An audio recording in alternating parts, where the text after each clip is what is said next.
బీజేపీలో టీడీపీ కోవర్లు ఉన్నారని చెప్పి వైసీపీ వాళ్ళు సాక్షి వాళ్ళు పొద్దున్న లేస్తే రాస్తూ ఉంటారు, మాట్లాడుతూ ఉంటారు. కానీ గమ్మత్ ఏమిటంటే యాక్చువల్గా మన ఏపీ బీజేపీలో వైసీపీ కోవర్లు ఉన్నారు భారీ ఎత్తున. చాలా కాలంగా చాలామంది తెలుసు, అబ్జర్వ్ చేసే వాళ్ళకి.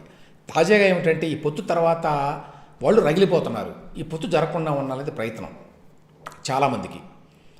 ఎస్పెషల్లీ వైసీపీలో విజయసాయిరెడ్డి వీళ్ళంతా కూడా వెనకుండి వాళ్ళని ప్రోవోక్ చేస్తున్నారు. ఏదో ఒకటి చేయాలి ఈ పొత్తుని కొంచెం చెడగొట్టడానికి అనేది. అంటే వీళ్ళ చేతుల్లో ఇప్పుడు లేదనుకోండి, కానీ దీని మీద కొంత బ్యాడ్ ప్రాపగండా అన్న చేయాలని చెప్పి నిన్నంటే ఒక 2 రోజుల క్రితం ఒక లెటర్ రాశారని వచ్చిందండి ఇది సోషల్ మీడియాలో. అయితే అది నిజమా ఫేకా అని తెలియదు కాబట్టి నేను మాట్లాడలేదు. యాక్చువల్గా ఇది మొన్నే చూశాను నేను. అయితే ఇవాళ ఇది నిజం అని చెప్పి సాక్షి వాళ్ళ వార్తను బట్టి తెలిసిందండి. సాక్షి వాళ్ళు రాశారు కాబట్టి ఓకే ఇది నిజం అయితే. ఎందుకంటే వాళ్ళ ఇంట్రెస్ట్తో వాళ్ళే రాయించుంటారు కదా మోస్ట్లీ. ఏమిటంటే జేపీ నడ్డా గారికి రాశారు లెటరు. ఎంతమంది రాశారు? ఒక 6-7 రాశారు. ఎవరి ఆధ్వర్యంలో రాశారంటే మనకి బీజేపీకి ఏపీలో ఉన్నటువంటి మహానాయకుడు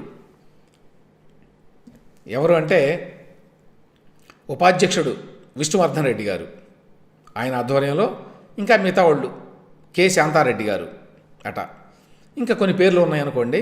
రాష్ట్ర పార్టీ ప్రధాన కార్యదర్శి ఎస్ దయాకర్ రెడ్డి గారు, పార్టీ రాష్ట్ర ఉపాధ్యక్షులు వేటుకూరి సూర్యనారాయణరాజు, రాష్ట్ర కార్యదర్శి కె సురేంద్రమోహన్, బీజేపీ రాష్ట్ర క్రమశిక్షణా సంఘం చైర్మన్ అట్ట అయిన పాకా వెంకట సత్యనారాయణ, ఆయన రాస్తాడు క్రమశిక్షణ ఉల్లంఘించి. ఏమిటి 2 పేజీలండి, బండబూతులు ఉన్నాయి. ఇది ఇంగ్లీషు బండబూతులే అన్నీ. అంటే వాళ్ళ ఆ స్థాయిలో ఉన్న నాయకులు ఉన్నారు ఏపీలో బీజేపీలో. అది దురదృష్టం, ఉపాధ్యక్షుడు ఆ పదవుల్లో. సో విషయం ఏంటంటే ఇందులో 9 మంది ఏపీ బీజేపీ నేతలట, మొత్తం అంతా బి గ్రేడ్ అనుకోండి, టాప్ లీడర్స్ ఎవరు కాదు. ఇది టీడీపీ మరో వెన్నుపోటు. పొత్తులు, సీట్ల కేటాయింపు, అభ్యర్థులపై మోదీ, నడ్డా, అమిత్ షాలకు 9 మంది ఏపీ బీజేపీ నేతల లేఖాస్త్రం. సాక్షిల వార్త చదువుతున్నాను నేను. ప్రస్తుతం ఈ లేఖ సోషల్ మీడియాలో వైరల్.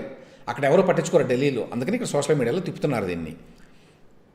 టీడీపీ గెలవని సీట్లే పొత్తులో మనకిచ్చారంటూ వెల్లడి.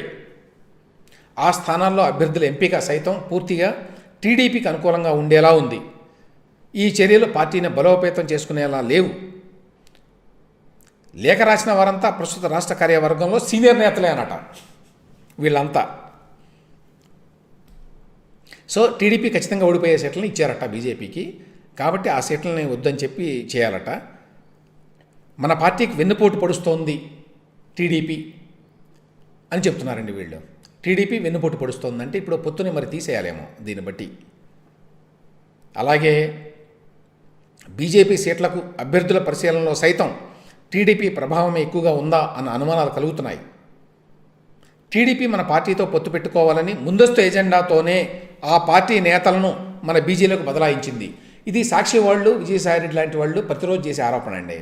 దానిని రిపీట్ చేస్తున్నారు.